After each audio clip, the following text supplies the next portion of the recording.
CRE lesson class 6. I'm Mr. Maseghe. So our first topic today will be new life in African traditional society.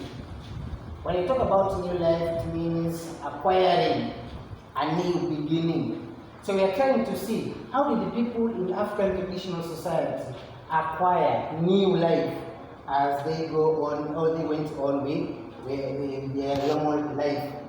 So when you talk about new life, it's experiencing something new. New life means experiencing something new. Something new, or a different situation that maybe we have or we have never actually seen or experienced in our life. Like right now, people are experiencing new life of Corona. It's a new normal. It used not to be there. So the coming of Corona will make people to change or to change the way they used to live.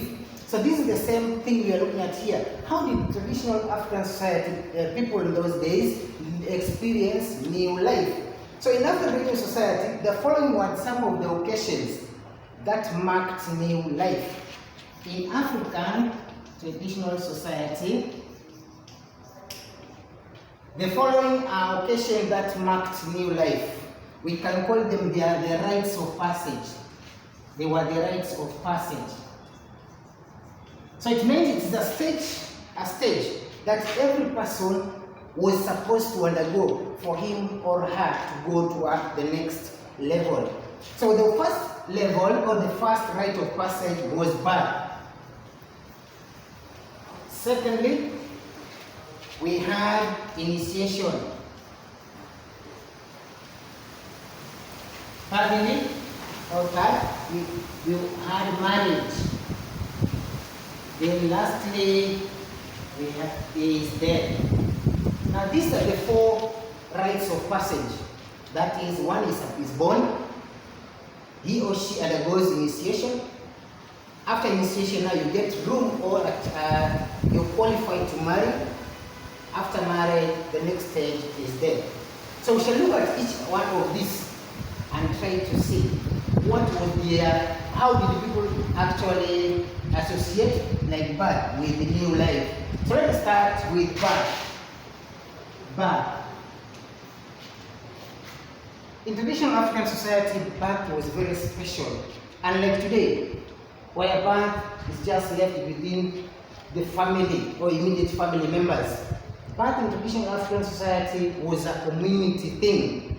That means that when a woman was pregnant in those days, the entire society will take part in celebrating the mother, the expectant mother. Why was it so? Because life in African traditional society was seen as being sacred. Life was very sacred. Very important. So birth, it made all the entire community to come together, to come and celebrate the birth of a boy or the birth of a child. Today is very different, as I said. Today, when you get a child is born in a family, it is a family thing. And like in the olden society, as we're calling it, African traditional society, a child belonged to the society. But today, we have individualized that thing, that it is my child, it is your child. As a learner, you should know that traditional African society, everything that was done, the society took part in it. So a child was seen to be a society as belonging to the society. The child belonged to the society. So when this child maybe was born, the entire society will come, the entire community will come together to take part in the celebration as they welcome the newborn.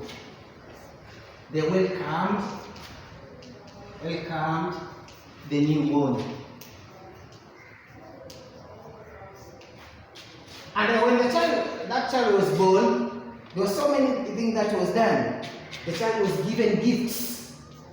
And these gifts could range from various things, gifts and presents. And presents were given to the child or the newborn, plus the mother. Now, traditional African society, there were some of the norms or things that were supposed to be done by the mother or the society at large to help welcome the new member in the society. One of the things that was done as the society took part in the welcoming of the newborn was some was naming. Naming was a very important occasion in as far as birth was concerned. This is giving the child identity. Naming gives the child identity. You're called so. And remember these names at the same time, they were given according, they can be given according to seasons. When the child was born, maybe let's say during the day or during the night. Another thing, they were also, these names were given maybe to remember relatives, ancestors, events, and also seasons, as I've said. They also given names maybe of the living dead. The living dead. Now, the living dead, these are the people who are maybe dead, but during our lifetime we have seen them, but they have already died. This is what we are calling the living dead. People whom we have lived with them, we have seen them, but unfortunately they are now dead. That's what we call the living dead. Ancestors are those who died a long time ago, before even we were born.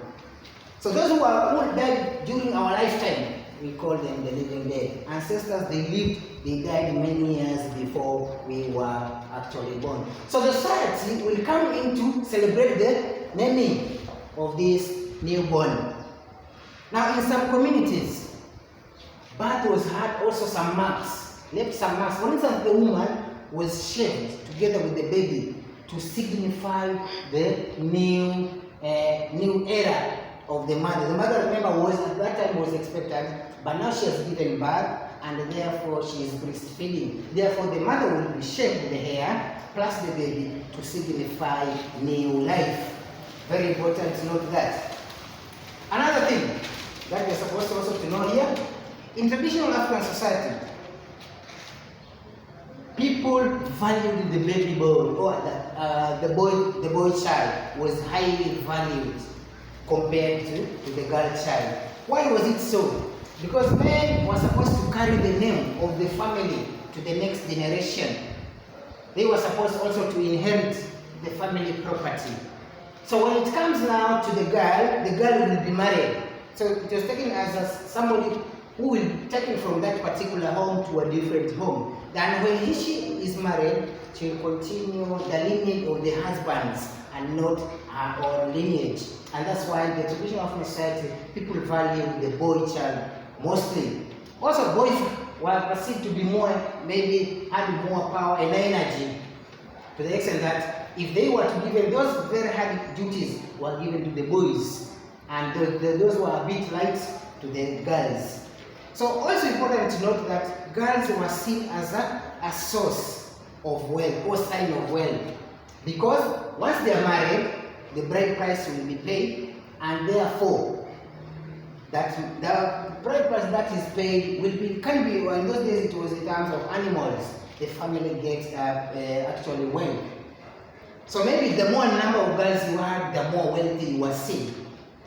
And the more men you had, then maybe you are seen to be strong, yes. But when it comes to wealth, it is you now giving wealth when those men, actually the boys, are getting married. So you don't have much wealth at that particular time. Another very important thing, the more a person had more children, he was considered to be wealthy. So birth was very important, because any child, any person who had more, given birth to so many children, was seen or perceived to be very wealthy. And as I've said, maybe more girls, because when they are all married, they actually will get wealth in terms of bride price.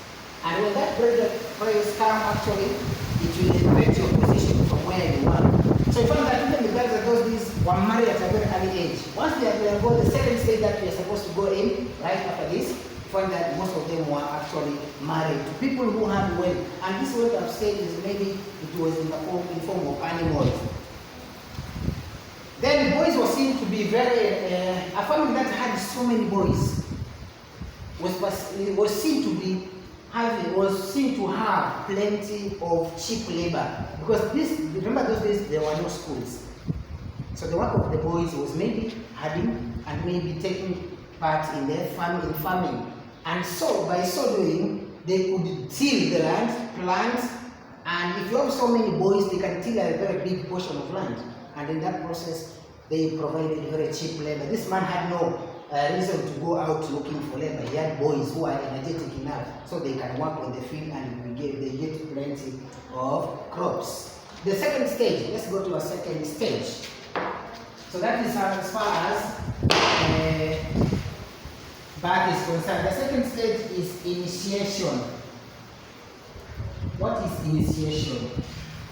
It refers to a passage from childhood to adulthood. I've said a passage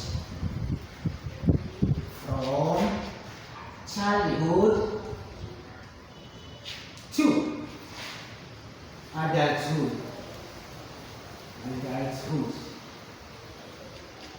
I've said all these here are rites of passage. So initiation was just a passage from childhood to adulthood. It means it was a stage in life where a boy or a girl will have to undergo for him to become an adult.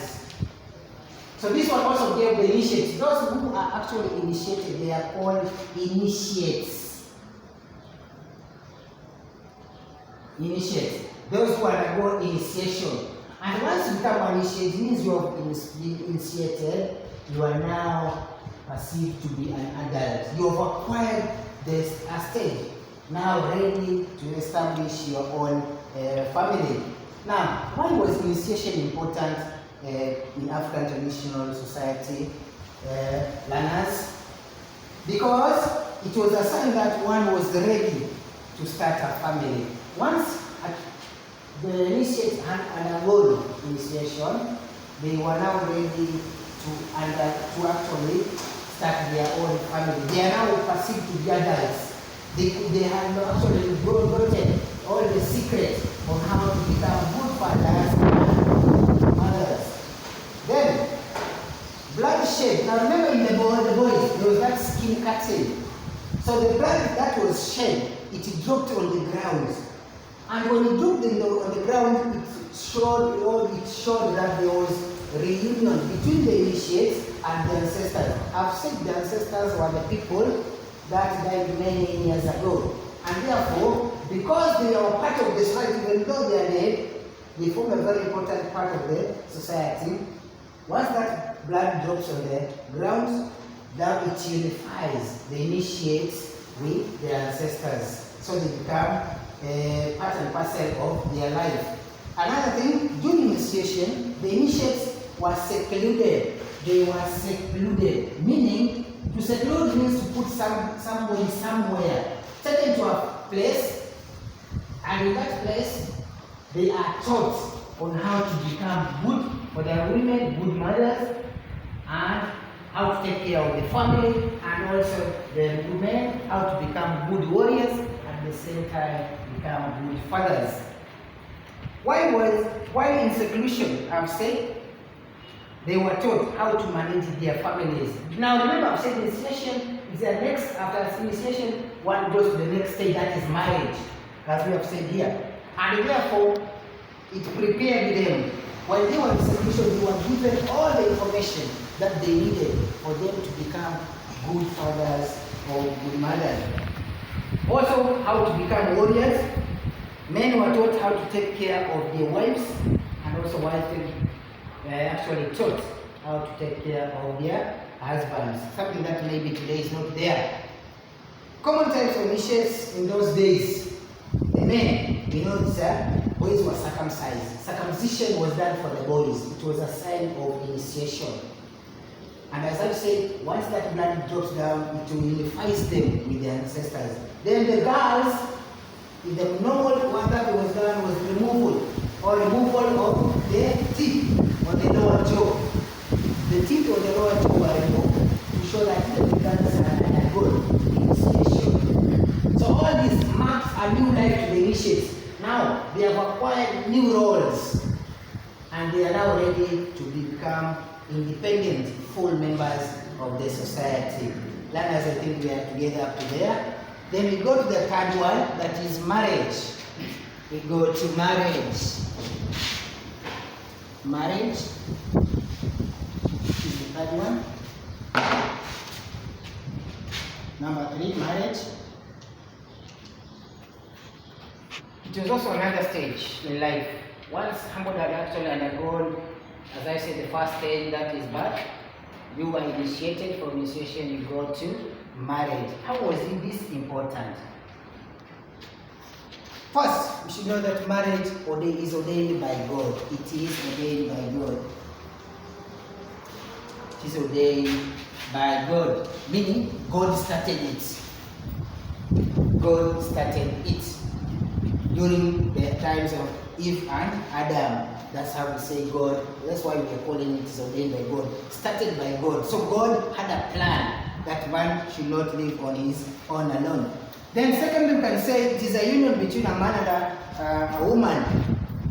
After initiation, the second stage in life, they were allowed to get married or marry. That is, get married, the woman is married and the man marries. Marriage in traditional African society was meant for procreation. Very important. Marriage in African traditional society was meant for procreation only. Very important to note. Very important to note, for procreation. That's what we are saying. During when a man had actually become an adult, after initiation, he was expected to marry because children were valued in traditional African society.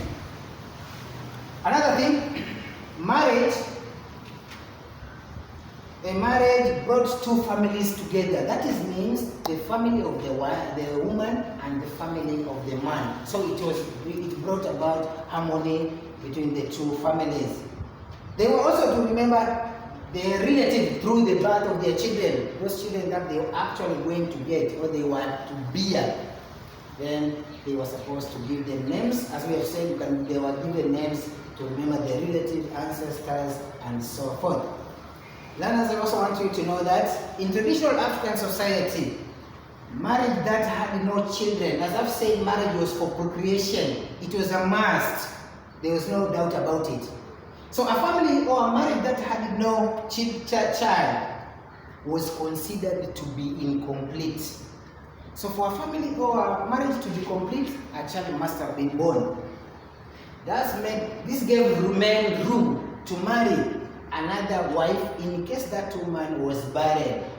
Now what happens if the man is the one who is maybe impotent? Then if the man is impotent, then the man relatives would step in to bear children for him. I've given two scenarios. One, if the woman was actually not able to bear children, then the man was given room to marry another wife. What about the other side? If the man was not able also, then close relatives, cousins, brothers, or like those, they were called upon to be children for that particular man. In African traditional society, there was no marriage among people of the same clan. Today we see so many incest cases. Incest whereby sexual union between people who are related. Allow me to use that word there. People who are related. Let's say cousins getting children. In traditional African society, that was a taboo. It was something that was not done.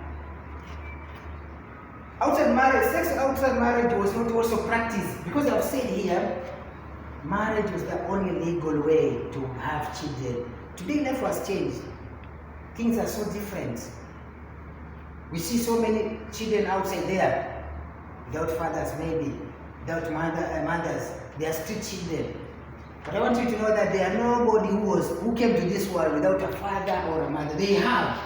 But because maybe one of them ran away from their responsibility, that's why we get all the things that we are here today. Man was allowed to marry many wives, so marriage was polygamy. In traditional African society, man was allowed to marry many wives as long as he could cater or care for them. Every woman was expected to have children. And then lastly, about marriage, everybody was supposed to marry. In traditional African society, everybody was supposed to marry. So with those few remarks, we can still add a few here. Say, separation and divorce were rare. Why was it rare? Today we have so many cases of divorce and separation. Why was it so? The wife belonged to the clan. Now I remember here that we have talked about marriage. Now this marriage is not like today where a man maybe marries a woman, he chooses. In traditional African society, the clan elders could choose the right partner for their son. Meaning they could carry out investigation to see which of the many girls is suitable for their son. So the son had no say. He could not actually bring the issue of divorce or separation, because after all, he is not the one who paid the bride price. Bride price was paid by the clan, and therefore the woman belonged to the clan. So separation and divorce was never there. Bride price, as I've said, was a token to the girl's family for taking good care of her. It was just a token of appreciation. Not like today, where it has been commercialized. It has been so much, you find that today a girl can be married. A man, when he goes for the bride plus maybe ceremony, he's told to pay maybe $1 million, 1 million, 500,000. That was not the case. In those days, you pay as a way of appreciating the parents of the girls for raising her well, taking care of her, and bringing her to where actually you have actually found her. Then it was also a mark that sealed the marriage between the two families, that bride price. From there, I want you now, in our next lesson, we shall look at the last one, death. Death. It's a very sad, that is number 4. Very sad occasion in traditional African society, because I've said, we start with birth, you go, you are initiated, you get married, then finally the last stage is death. A stage that all of us, and majority of us, fear it, that is death. We shall look at it in the next lesson and discuss more about it. Then I tell you, don't fear death. It is normal, it is here with us. And anybody who has been born by, let's say, a woman, that's what the Bible says, definitely will face it. So it's not something to fear. After all, we have lived all these years. So the best thing for us to do is actually, we look at the traditional African society. How do people view death? Let's not look at the fear in it. How did the people, and how did it brought new life? When somebody dies, where does this person actually go? So we shall look at that in the next lesson, and hope that we shall expand more on it. I wish you well, read more, and where possible you can ask questions. Thank you, and God bless you.